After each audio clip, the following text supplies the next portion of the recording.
അപ്പൊ ഈ തന്നിരിക്കുന്ന ഇക്വേഷൻ ഒന്ന് ബാലൻസ് ചെയ്യാൻ നമുക്ക് നോക്കാം. ഓക്കെ, അപ്പൊ എത്ര കാർബൺ റിയാക്ടൻ സൈഡിലുണ്ട്? 4 കാർബൺ അല്ലെ. റിയാക്ടൻ സൈഡിൽ 4 കാർബൺ ആണുള്ളത്. പ്രോഡക്റ്റ് സൈഡിൽ എത്ര കാർബണേ ഉള്ളൂ? 1 കാർബണേ ഉള്ളൂ. അപ്പൊ നമ്മൾ നോർമലായിട്ട് എത്ര കൊണ്ട് മൾട്ടിപ്ലൈ ചെയ്യും? 4 കൊണ്ട് മൾട്ടിപ്പിൾ ചെയ്യും അല്ലെ. ഇനി നോക്കാം എത്ര ഹൈഡ്രജൻ ഉണ്ട് റിയാക്ടൻ സൈഡിൽ.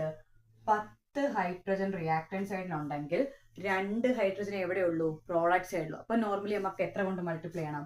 5 കൊണ്ട് മൾട്ടിപ്പിൾ ചെയ്യണം. ഓക്കെ, ഇപ്പൊ ഹൈഡ്രജനും കാർബണും എന്തായിട്ടുണ്ട്? ബാലൻസ് ആയിട്ടുണ്ട് അല്ലെ. 4 കാർബൺ, പ്രോഡക്റ്റ് സൈഡിലും എത്ര കാർബൺ ആയിട്ടുണ്ട്? 4 കാർബൺ. 10 ഹൈഡ്രജൻ, പ്രോഡക്റ്റ് സൈഡിലും 10 ഹൈഡ്രജൻ. ഇനി ബാലൻസ് ആവാനുള്ളത് എന്താണ്? ഓക്സിജൻ. കാരണം നോക്കുക, 4 × 2 എത്ര ആയി? 8. അപ്പം 8.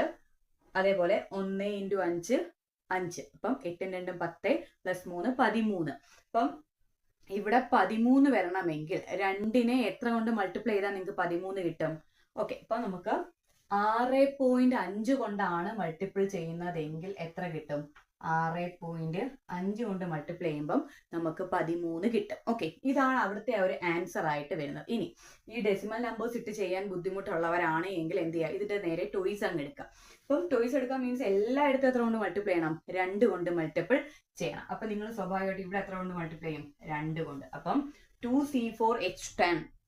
അപ്പൊ ഇവിടെ എത്ര കൊണ്ട് മൾട്ടിപ്ലൈ ചെയ്യണം? 2 × 6.5 എന്ന് പറയുമ്പോൾ 13. അപ്പം അവിടെ ആൻസർ എത്ര ആകും? 13O2 ഗീവ്സ് എത്ര ആകണം? 4 × 2 ആകുമ്പം 8 8CO2 പ്ലസ് 5 × 2 ആകുമ്പം 10H2O. അപ്പൊ സ്റ്റാർട്ട് ചെയ്യുന്നിടത്ത് എന്ത് വരണം? 2C4H10. ഓക്കെ, അപ്പം ഡീറ്റെയിൽഡ് ആയിട്ട് ഒരു ഇക്വേഷൻ ബാലൻസ് ചെയ്യുന്ന കാര്യങ്ങളൊക്കെ നമ്മൾ കറക്റ്റ് നമ്മുടെ ചാനലിൽ എന്ത് ചെയ്തിട്ടുണ്ട്? അപ്ലോഡ് ചെയ്തിട്ടുണ്ട്. അപ്പം ഇക്വേഷൻ ബാലൻസ് ചെയ്യുന്ന ഫസ്റ്റ് നമുക്ക് തന്നിരുന്ന question C4H10 + O2 gives CO2 + H2O എന്നതായിരുന്നു. അപ്പൊ നമ്മൾ നമ്പേഴ്സ് എന്ത് ചെയ്തു? ഈക്വലൈസ് ചെയ്യുന്നതാണ് ബാലൻസിങ് എന്ന് പറയുന്നത്. അപ്പൊ ഇതാണ് അതിന്റെ കറക്റ്റ് ആൻസർ എന്ന് പറയുന്നത്. ഓക്കെ.